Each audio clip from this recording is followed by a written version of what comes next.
como les decía ahora, mi nombre es Diana González. Muchísimas gracias por regalarme este ratito para conversar con ustedes. Tengo unos recuerdos muy hermosos de acá, pues como les estaba mencionando, estuve como 4 o 5 meses aquí haciendo una pasantía doctoral. Eso fue como en 2000, ya me olvidó, 2013. O sea, ya como 12 años. El tiempo pasa muy rápido. Ahorita les voy a mostrar unas fotos de cuando estuve acá con algunos compañeros, bueno, probablemente no va a haber sino uno que ustedes van a conocer, pero en este momento pues tenía también obviamente compañeros doctorales, pues estudiantes de doctorado también de acá, y nos fuimos de paseo. Ahorita les muestro unas fotos de eso. Les cuento un poquito de anécdotas. Bueno, esta soy yo. Como les mencionaba, pues ahora yo soy ingeniera, yo soy colombiana. Hola, bienvenida. Yo soy ingeniera, soy colombiana, soy profesora, investigo también, tengo 2 hijitos, uno se llama Alejandro de 9 años, otro se llama Felipe de 7 años, mi esposo se llama John Mario, tengo mis papás todavía vivos, afortunadamente. Digamos que me gusta mucho mostrar estas fotos porque realmente mi vida gira como muy en torno a eso, a la familia y a Dios. Mi papá en ese momento, pues incluso cuando estaba aquí haciendo la pasantía, le detectaron Alzheimer. En ese momento, pues todavía está vivo, pero ya está supremamente deteriorado. Yo las fotos pues que muestro no son en este momento porque pues no es bueno mostrar las personas, digamos, que uno ama, así como en ese deterioro. Mi papá ya no se levanta de su cama, ya no puede hacer las cosas solo. Entonces, bueno, pero pues ahí todavía estaba paradito y estaba bien. Ya estaba perdiendo peso, pero bueno. Entonces, pues, realmente esta soy yo. Digamos que mi consigna de vida en términos profesionales y en todos los otros términos es ingeniería y emoción al servicio de las personas. Por eso les decía yo ahorita también que es muy importante encontrar lo que a ustedes realmente les gusta. Porque en función a encontrar eso que les gusta, probablemente ustedes lo van a hacer con el mayor cariño, lo van a hacer con gusto, lo van a disfrutar. Entonces, pues esta carrera tiene la fortuna también de tener temas sociales vinculados, ¿cierto? Probablemente si nos ocupamos para un proceso de desarrollo de software, ustedes seguramente saben muchísimo mejor que yo que antes de usted sentarse a codificar una aplicación, usted requiere entender los requisitos de ese usuario final que va a utilizar la aplicación, ¿cierto? Ahí, por ejemplo, hay un componente social muy interesante, ¿cierto? Por allá en la parte final, cuando usted hace pruebas, o bueno, de acuerdo a cómo haga el proceso, si usted va a hacer pruebas con usuarios finales, pues también tiene que enlazar y conversar y mirar cara a cara y discutir con las personas. Esta parte me gusta mucho a mí.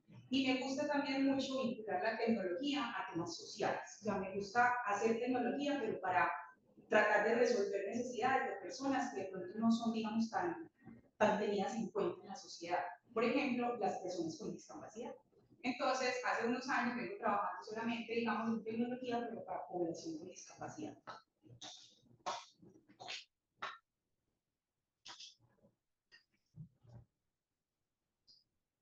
Les voy a contar un poquito sobre mi universidad.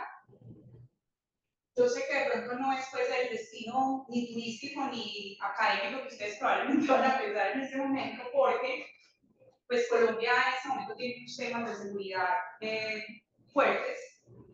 Podría decirles también que tiene esos temas de seguridad fuertes, pero en la ciudad, por ejemplo, no se ven tanto esos temas. Se ven más es como en el recorrido, o por ejemplo, si tú quieres ir por tierra de Medellín a Bogotá, o si tú quieres ir por tierra de Medellín a la costa, por ejemplo, allí se encuentras de pronto grupos armados, una carretera, encuentras, digamos, como situaciones que no quisieras encontrar, ¿cierto? Pero en la ciudad no pasa eso. De todas maneras, pues yo creo que a nosotros siempre nos han reconocido probablemente por el tema del narcotráfico, por temas pues muy complicados que yo creo que ustedes también se identifican un poco conmigo. Los mexicanos también, digamos, tienen probablemente ese problema de que también dicen, ay, México, ay, que viene a México, ¿cierto? Pero realmente cuando uno viene y encuentra muchas cosas bonitas en ese país, uno dice, ve, de lo que me estaba perdiendo por lo que dice la gente, ¿cierto?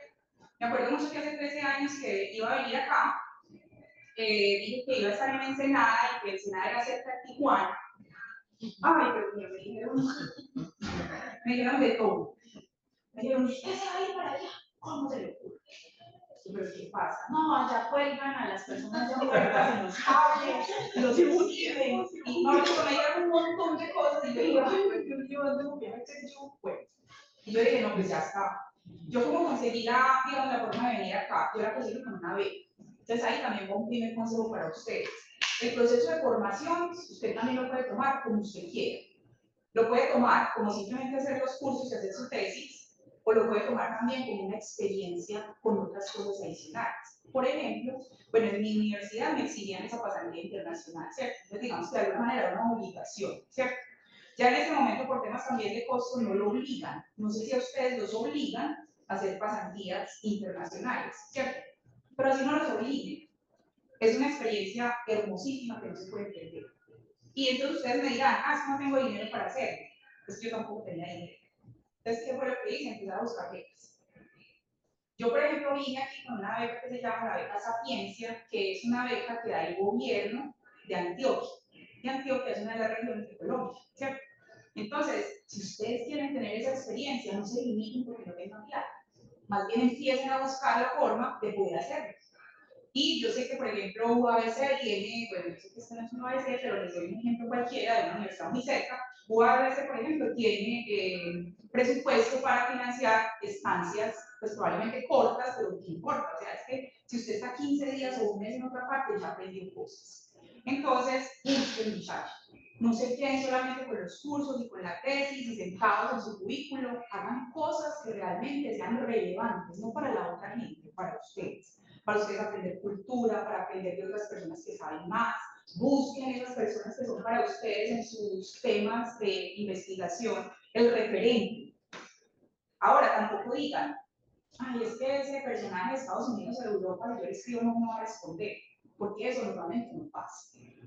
Curiosamente, uno cuando le escribe a sus compañeros de la misma universidad, a veces se demoran hasta 2 y 3 meses para contestar.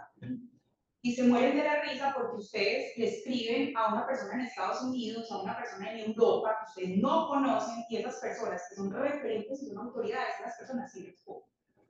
Entonces usted también puede hacer ese ensayo. O sea, no piense que usted es muy poquita cosa para esa persona. Realmente esas personas valoran mucho ese tipo de intercambio. ¿Cómo le puede llegar usted a una persona de esas? Usted no le va a llegar diciéndole, venga, hágame el favor de que me reciba. Ustedes tienen que llegar con otro discurso. ¿En cuál discurso? Venga, es que yo estoy trabajando en este tema y yo quiero publicar un paper con usted. Y probablemente a ese profesor o profesora le va a gustar porque normalmente nosotros, por ejemplo, en la academia, una de las cosas que nos miden es los papers que escribimos. Entonces, si tenemos estudiantes que son como nuestros brazos para también seguir escribiendo cosas, probablemente a ese profesor o profesora sí le va a interesar porque usted llegó proponiéndole algo muy puntual. Entonces, no se limiten tampoco por eso. Entonces, ahí les voy tirando como tipsitos de cositas de pronto que desde posgrado o cuando yo lo viví, sentí que de pronto hicieron una diferencia. Entonces, por ejemplo, cuando empecé a buscar esas becas, conocí a la profesora Mónica Kentori, yo vine a trabajar con ella, y la conocí por allá en Chile en un evento. Y me le acerqué, me pareció súper guau lo que ella presentó, me le acerqué y le dije, ay, yo quiero hacer una pasantía con usted. Ella me dijo, listo, te recibe. Ahora tenía que conseguir la plata. ¿Cómo conseguir la plata? Buscando. Entonces, uno todo el tiempo tiene que estar buscando financiamiento, hay becas que son condonables, hay becas que le dicen a usted que si no hace determinadas cosas, usted tiene que devolver el dinero, hay otras que son completamente gratis, pocas, esas son pocas, pero le ponen a usted limitantes, y usted pone esas limitantes, usted sabe que, por ejemplo, si se va a ir para Estados Unidos, si se va a ir 6 meses, usted tiene que retornar a su país, es una de las condiciones que le ponen a uno. Así se bañe mucho allá y le guste mucho allá, usted tiene que devolverse y devolverle la patria, lo que ya le dieron de dinero, ¿cierto? Entonces, usted simplemente revisa esas condiciones y se ajusta a esas condiciones. Entonces, muchachos, no se limiten, que la limitación la ponemos nosotros, no digamos el proceso de formación. Entonces, yo estoy en la Universidad de AFIT, como ven, es una universidad verde, muy verde. Es una universidad que le llamamos Universidad Parque, precisamente por eso, pues porque tiene bastantes verdes por todas partes. Bienvenidos por allá, como les decía, yo sé que de este no es el destino favorito para ustedes por el tema de seguridad, pero si quieren, a mí me encantaría recibirlos allá. Este es el bloque de la biblioteca. Yo creo que no está el bloque de ingeniería, que es donde yo estoy. Así es el bloque de ingeniería.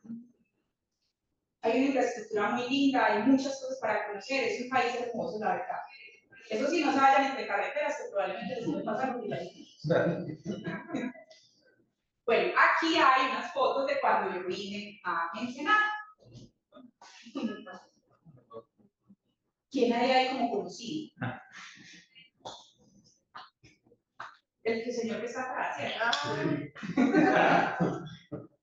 ¿Cómo les parece que ahí hay un montón de intercambios? O sea, esa es la gracia y la magia de uno ir a otro país. Imagínense que ahí la muchacha más delgadita, de camiseta blanca, es una italiana. Ella también venía de intercambio acá. El muchacho que está de camiseta, aquí en esta del cactus, que está de la camiseta verdecita, menos explicado que el último, ese es chileno. Y los otros son mexicanos, pero mexicanos de diferentes partes, ¿cierto? Es una cosa espectacular cuando usted va y conoce diferentes personas, conoce culturas, conoce cómo comen. Por ejemplo, nosotros, lo que me decían aquí los mexicanos era que la mayoría de los mexicanos que hay aquí son de otras zonas diferentes, o sea, no son propiamente de acá, ¿cierto? Y obviamente México es muy grande, muy variado. Entonces, hacíamos unas reuniones, no precisamente académicas, pero hacíamos unos intercambios muy interesantes, por ejemplo, de comida. Entonces, cada 8 días, una de las personas se encargaba de hacer la comida de su tierra. Cuando a mí me tocó, hice una cosa que se llama ajiaco. El ajiaco es una sopa muy extraña para ustedes, es una sopa que tiene como base de leche, tiene papa, de varios tipos de papa, tiene arveja, tiene zanahoria, tiene pollo desmechado, tiene una especie que se llama guasca, se revuelve y queda espeso. El día que yo hice eso, todos me miraban como, ¿usted qué más le va a echar a eso? ¿Por qué le está echando tantas cosas? Y eso quedaba una sopa espesa, y bueno, yo creo que a la mayoría les gustó. Por ahí a Karina, precisamente, que fue la amiga con la que, digamos, hice más cercanía, hoy me confesó que le dio daño de estómago y pero yo no sabía eso. En general, como que a nadie le pasó nada. Entonces, miren que, por ejemplo, no es solo venir, aunque sí, uno tiene que ir focalizado y tiene que venir a estudiar, ¿cierto? A aprender cosas, a cumplir con las cosas que usted quedó con la persona que, digamos, lo recibió, ¿cierto? Pero también es una oportunidad para usted conocer gente, hacer amigos. Y miren que después de 13 años yo todavía estoy conversando con mi amigo, todavía estoy conversando con el profesor Alberto. Entonces, pues es una oportunidad hermosa para que ustedes también, digamos, que dispongan esos conocimientos, incluso en unos años ustedes puedan ir a esos países de donde, digamos, lograron la oportunidad de curso.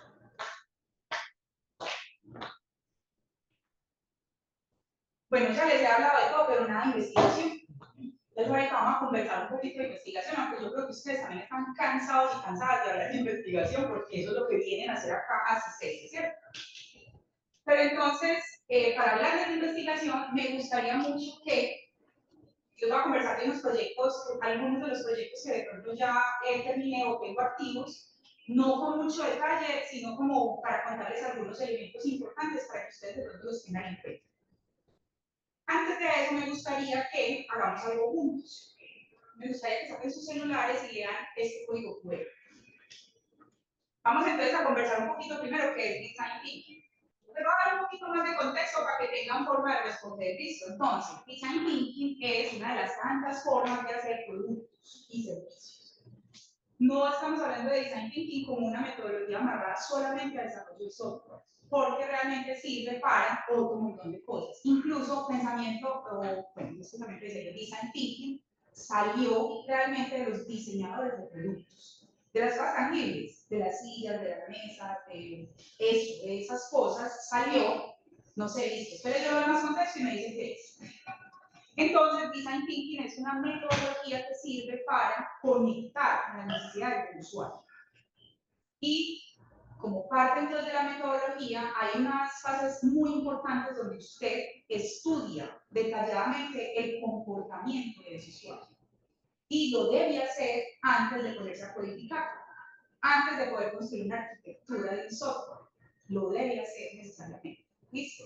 Después de que usted ya conoce esas necesidades de ese usuario, ahorita conversamos cómo las conoce, pasa entonces una fase de diseño. En esa fase de diseño, como en cualquier otra metodología, por ejemplo, de desarrollo de software, usted lo que hace es que empieza a codificar o no. No, aún no, ¿cierto? Porque así como los ingenieros civiles que construyen puentes, se necesita que construyan planos, que piensen en cómo van a hacer las cosas, pero nosotros también necesitamos pensar en eso. ¿Listo? Tiene, digamos, las otras fases también típicas de pruebas, de prototipado, tiene las características, por ejemplo, del enfoque, por ejemplo, de Scrum. o Scrum. ¿Ustedes sí lo han escuchado? Eso probablemente es más extendido, ¿cierto? Pero usted puede, por ejemplo, combinar temas de Design Thinking con buenas prácticas de gestión de Scrum. ¿Listo? Entonces, también hay pruebas, también hay prototipado, pero digamos que una característica esencial de Design Thinking es entender las necesidades del usuario y no entenderlas en el camino, entenderlas desde el principio. ¿Listo? Ya con eso en mente, entonces, ¿cuáles serían las fases? Hola, no es una fase. ¿Cuáles serían las fases? Analizar, diseñar, entender, diseñar, el análisis del usuario, las pruebas, exactamente. Probablemente con otros nombres, pero sí, más o menos es eso. Vamos a conversar entonces ahora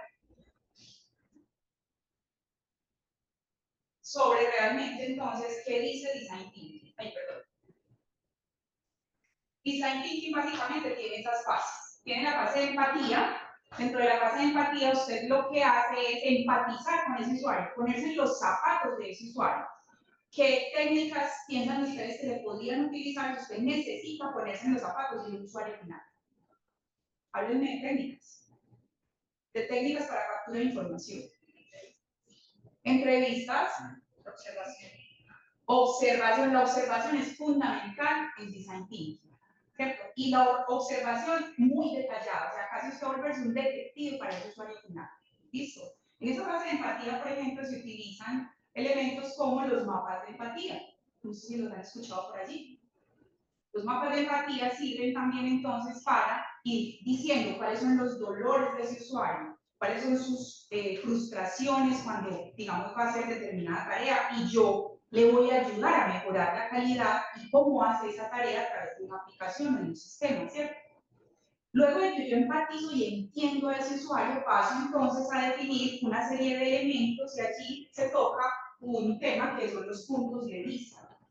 Los puntos de vista entonces son unas cosas, unas definiciones, unas frases muy cortas que saca todo el equipo de desarrollo o en general del proyecto y dice hacia dónde piensa que puede estar la solución asociada a esos mapas de empatía que se hicieron en la fase de empatía, ¿cierto?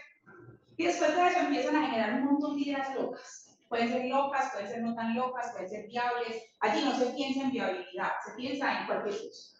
El equipo puede decir cualquier cosa. Y así como, por ejemplo, en la lluvia de ideas usted sabe que no está permitido el juicio, aquí también en la ideación no está permitido el juicio, ¿cierto? Lo que pasa es que después entonces de la ideación, lo que se hace es filtrar esas ideas y decir entonces de esos puntos de vista, que son un poco como la traducción o la representación de lo que se recogió en la empatía, esos puntos de vista, cuáles ideas conectan mejor para resolver esas necesidades del usuario. Y después entonces lo que pasa es que se filtran esas ideas y nos quedamos con unas cuantas ideas, ¿cierto? Porque todas las ideas locas pues no las podemos desarrollar, entonces tenemos que limitar el alcance también. ¿Listo? Después viene el tema de prototipado, probablemente ahí conectamos con frases o con palabras y siglas que ustedes de pronto sí conocen, por ejemplo el MVP. ¿El MVP a qué le suena? O el MVP. El mínimo producto viable, exactamente. Entonces ahí empezamos como a trabajar por iteraciones. Por iteraciones, entregándole cosas funcionando a ese usuario final para que me diga, me gusta, no me gusta, cámbiale esto, quítale este, póngale esto. ¿Listo? Entonces, empezamos con un ciclo, haciendo prototipado y entregándole al usuario para que me haga retroalimentación. Y con ese pedacito que le entregué al usuario, esa retroalimentación que me dijo entonces también arranco a testear. De esa manera estoy testeando, ¿cierto? Entonces ahora me devuelvo, Paola, la pregunta que le salió de primerito en el ejercicio. Entonces, ¿cuáles son las ventajas y desventajas de ese enfoque? Ayúdenme, por favor. Ya lo voy a poner nuevamente.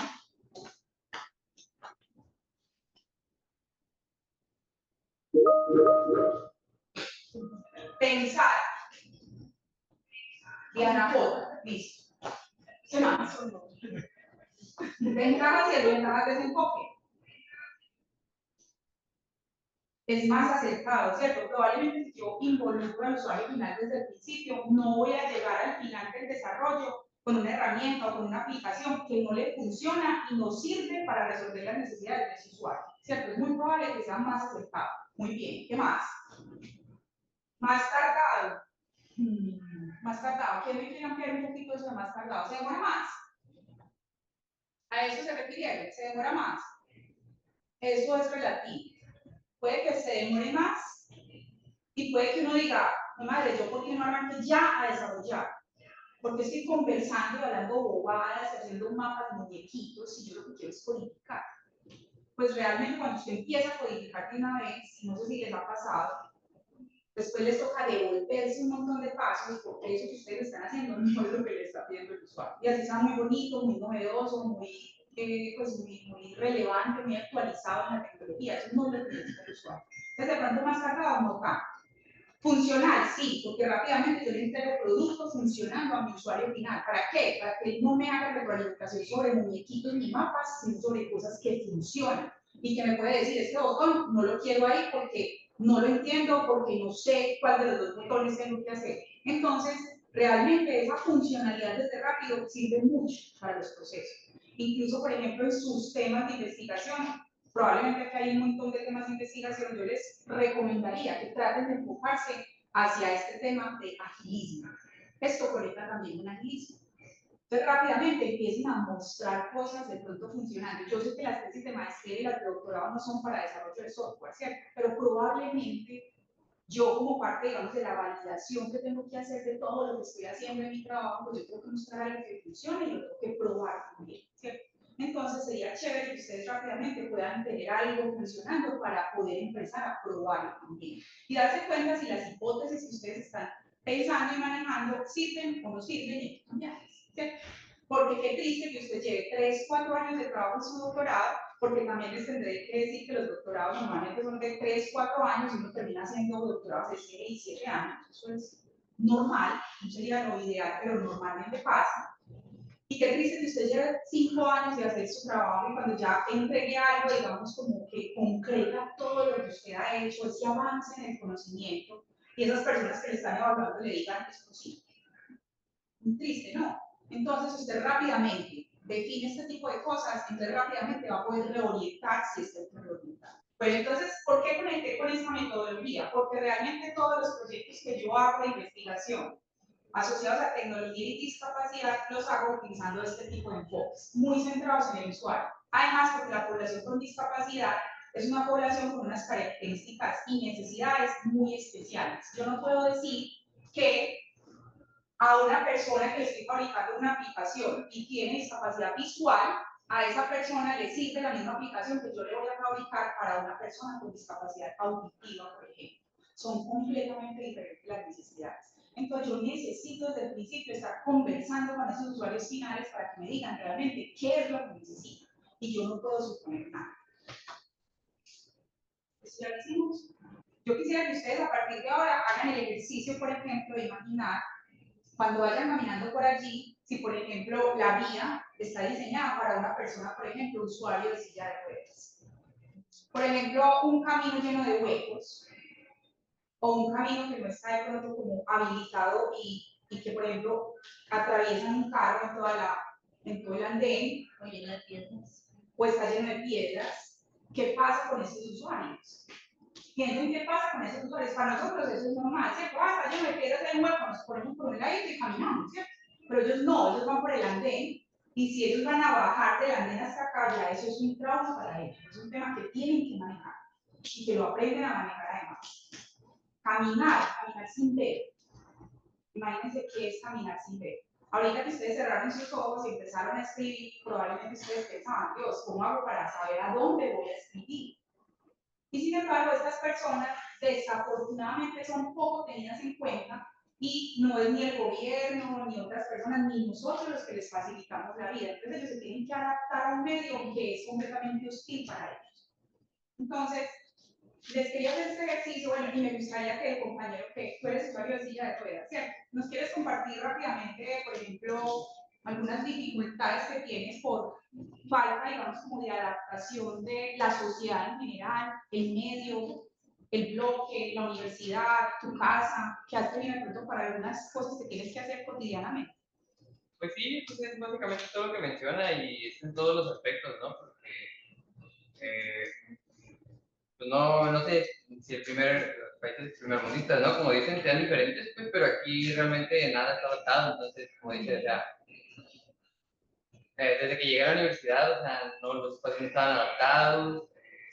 Aquí, pues sí me han hecho el favor de adaptar los espacios, pero pues en general la ciudad no, pues, o sea, si acaso el centro es como que unas cuantas calles nada más, pero pues realmente mi vida está limitada a mi casa y ciertos puntos que están accesibles, pues porque de ahí fuera, así como es, pues, o sea, una banqueta ya es como que, un problema. Se terminó mi día, ¿no? Por esa banqueta.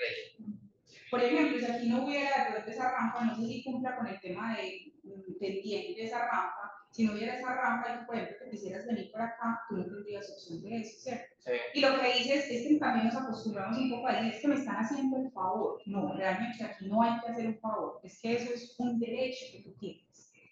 Entonces, realmente es importante y realmente esta charla me quiero como concentrar en dos cosas. Primero, pues qué rico que les hubiera enseñado algo nuevo, Design Thinking, el tema de empatizar con esos usuarios. Y lo segundo que quiero que queden en sus cabecitas es que cuando veamos a una persona con discapacidad, la pensemos ni con lástima, ni con pobrecito le voy a ayudar. No, ellos no necesitan eso.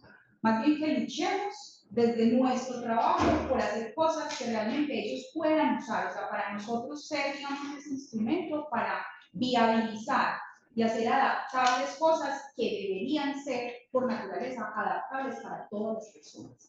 Entonces, que de pronto empaticemos un poco con esas necesidades. Y además, pues de los estudios que he hecho de personas con discapacidad, un tema que ellos reclaman demasiado es el tema de independencia. Ellos no quieren tener una persona a toda hora para que les haga las cosas. Ellos quieren hacer sus cosas solitos. Entonces, por ejemplo, si tú eres una persona ciega al lado de un semáforo, porque va a pasar la calle, lo correcto no es que tú le cojas el brazo a las manos y le digas, venga, yo lo ayudo a pasar, que a veces pasa, y nosotros no lo hacemos de mala intención, sino que no sabemos cómo abordarlos, ¿cierto? ¿Cuál es la manera correcta de abordarlos en general? Es preguntarles, ¿necesitas ayuda? ¿Te puedo ayudar? Si esa persona dice, ay, qué rico, gracias, es maravilloso, tú le ayudas, ¿cierto? Y le preguntas cómo quieres que él te ayude o ella te ayude, ¿cierto? Pero si ellos dicen que no, pues necesitamos. Ellos a veces no necesitan ayuda. O sea, son tan naturales las cosas que hacen que ellos no necesitan ayuda a veces. Entonces, a veces nosotros también nos chocamos con ese tipo de personas y decimos, ay, pero qué mal, mira, pues como me insultó y me dijo, respete, no me toque, bueno. Pero es precisamente por eso, pues porque ellos no están pidiendo la ayuda y usted lo obliga a que sí le va a dar la ayuda, ¿cierto? Entonces, que entendamos un poquito cuál es su punto de vista, que su punto de vista es esa lucha por la independencia y por hacer sus cosas solos y solas. ¿Listo? Ser autónomos, y eso es lo que le reclaman al gobierno, y eso es lo que le reclaman a las universidades, y muchas universidades, ahora por ejemplo en Colombia ya es obligatorio, si a usted le llega un estudiante que es ciego, usted no puede decir no te recibo porque no tengo los elementos para tratar, lo tenemos que recibir y tenemos que viabilizar los contenidos para que esta persona pueda hacer su proceso de formación como un. Si llega una persona sorda, la misma cosa. Entonces, pues entendamos también eso, ¿cierto? Entendamos y seamos parte de la solución y no de los que se hacen al lado a decir qué mala clase y qué fastidiosos son porque están pidiendo cosas. No, es que usted también pide cosas para usted, ¿cierto? Listo, entonces esas dos cositas quisiera que se lleven pues como esta conversación porque además ya se nos está acabando el tiempo. Yo le entrego esta charla también al profesor Alberto por si de pronto quieren escribir para conversar, para de pronto mirar colaboraciones, etcétera, etcétera. Rápidamente les quiero contar sobre 3 proyectos que algunos ya los terminé y otros están todavía en marcha. Por ejemplo, este proyecto es un proyecto de, imagínense lo siguiente, en Medellín hay un metro, ¿cierto? Hay un tren que transita por toda la ciudad, pero en el tren hay conexiones con teleféricos, porque en Medellín hay demasiadas montañas, entonces pues el metro claramente no llega hasta las montañas, pero llegan los teleféricos, ¿cierto? Están los teleféricos y hay buses, o lo que ustedes llaman camiones. Hay camiones que conectan todo ese sistema de metro con los teleféricos, con el metro en sí. También tenemos un metrobús, que son también unos buses pero que van como por una ruta especial, o sea, los otros carros no pueden transitar por esa ruta. Y también tenemos un sistema de bicicletas que también tiene una vía particular para transitar a esas personas que andan en bicicleta, ¿cierto? Resulta que hace unos años nos invitaron a que pensáramos en alguna solución que fuera posible que las personas usuarias de sillas de ruedas pudieran utilizar, pero para transitar por esa misma vía por donde transitan las bicicletas. Claramente las bicicletas normalmente no están diseñadas para personas usuarias de sillas de ruedas, ¿cierto? Pero la vía sí está habilitada. Y ellos, los usuarios de sillas de ruedas, en muchas ocasiones se tienen que meter incluso por esos problemas de los andenes y todo, se tienen que meter por donde están los carros. Y es demasiado peligroso, ¿cierto? Pasa un carro súper rápido, no se da cuenta y los tiran al suelo, por ejemplo. Entonces nos pidieron eso, ¿cierto? Nos pidieron, dentro del sistema Encicla, que hace parte del sistema Metro, traten por favor de habilitar algo para que las personas usuarias de sillas de ruedas puedan utilizarlo y que sea público. Entonces nosotros empezamos a conversar con empresas que ya tenían desarrollos asociados y al final, después de más o menos un año de trabajo, logramos construir. Esta es la silla de ruedas normal, ¿cierto? No es eléctrica. Pero este pedacito que ustedes están viendo acá, esto lo construimos nosotros en un equipo interdisciplinario, ¿cierto? Claramente yo no fui la que construyó pues eso de mecánica, no sé, ese tipo de cosas, pero esto también detrás tiene software, ¿cierto? Tiene software para saber dónde está ese dispositivo, porque como es público no se lo puede robar. Y si se lo roban, entonces ¿a dónde lo encontramos? Por ejemplo, ¿cierto? Pero entonces, este pedacito que ustedes ven, lo que hace es enlazarse con este tipo de anclajes. Esto es un anclaje. Entonces llega el usuario de silla de ruedas con su silla normal y nosotros le enlazamos o le encajamos ese dispositivo que parece como una ruedita que se vuelve como una moto, ¿no ven como una moto? Sí. Fácilmente pasa como una moto, ¿cierto? Entonces, eso es lo que nosotros construimos con un software asociado también, ahí yo estuve con la parte de software, ¿cierto? ¿Qué tiene de chévere esto? Pues lo primero es que esas personas valoran mucho que se les tenga en cuenta. Lo segundo fue que nosotros también pensamos, bueno, pues lo que podemos nosotros pensar o construir es de pronto no sé, una cajita que trate de convertir una silla de ruedas que es manual en una silla de ruedas eléctrica, ¿cierto? Porque las sillas eléctricas son más costosas. Y obviamente, pues una silla eléctrica, si tratamos de convertirla manual en eléctrica, pues va a andar más rápido, ¿cierto? Entonces va a poder llegar más rápido a su trabajo, o más rápido a su casa, bueno. Pero después de esa conversación que les decía yo ahora, en la fase de empatía, nosotros entendimos que ellos también además querían verse, como nosotros llamamos en Colombia, como play, como lindos ahí sentados en esa silla, ¿cierto? Y realmente una silla de ruedas con una cajita al lado no es como tan seductora, ¿cierto? Es más bonito, por ejemplo, y ellos lo decían, yo aquí me siento como montado en una moto, estoy así como todo deportivo, parezco como en una moto, ¿cierto? Es más fácil pensar que está en una moto y le gusta porque ellos quieren, digamos, también lucir lindos. Entonces, digamos que por ese lado también tomamos esa decisión. No vamos a fabricar un dispositivo que se pegue en alguna parte de la silla de ruedas y quede igualito a la silla de ruedas. No, vamos a fabricar un dispositivo para que además ellos se sientan play, se sientan bien, sientan que están como en una especie de moto, ¿cierto? Y obviamente pues también se tenía que lograr el tema de la velocidad, pero no podía hacer mucha velocidad porque como andábamos en carrera de bicicletas, pues tampoco ellos podían salir como locos, como si fuéramos una supermoto, no podíamos hacer eso. Pero entonces en esa conversación con ellos fue que logramos detectar muchas de las cosas que ellos querían y necesitaban. Aquí en esta parte ya estamos haciendo las pruebas y ahí también les tengo otra recomendación. Así como les recomendé que fueran haciendo mínimos productos viables de sus productos de tesis de maestría y doctorado, también les recomiendo, mientras que van haciendo sus mínimos productos viables, van haciendo pruebas intermedias. Porque con esas pruebas intermedias ustedes se dan cuenta si van por buen camino o no. ¿Listo? Entonces nosotros también tuvimos que hacer varias pruebas porque además, como esto es un tema del gobierno, nosotros no podíamos sacar cualquier cosa que de pronto ellos se montaran, se mataran en un aparato de esos, imagínense el problema. Entonces nosotros tuvimos que hacer varias pruebas para poder detectar si estaba con la velocidad adecuada, si no había de pronto peligros. Incluso este sistema no se habilitó para todas las rutas de ciclorruta. Se habilitó para las zonas donde no hay unas pendientes muy altas, porque si hay unas pendientes muy altas, corremos el riesgo de que cuando cojan demasiado impulso y así vayan a frenar, igual puedan dar vuelta o se correan. Entonces, hay un montón de cosas para tener en cuenta. Entonces, es un primer proyecto que me dio, digamos, a mí, pues me conecté mucho con las personas con discapacidad y finalmente entonces dije, a mí me gustaría seguir trabajando por ese lado.